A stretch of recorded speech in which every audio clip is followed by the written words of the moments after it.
balasan.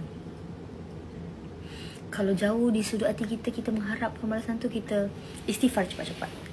Kita ikhlas. Tak apa, I mean, kita nak buat baik tu dengan harapan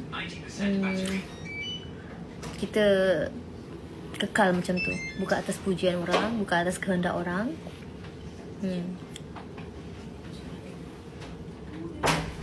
Kita baik pada orang tu.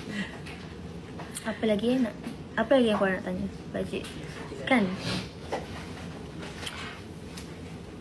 Oh, dapat bunga lagi.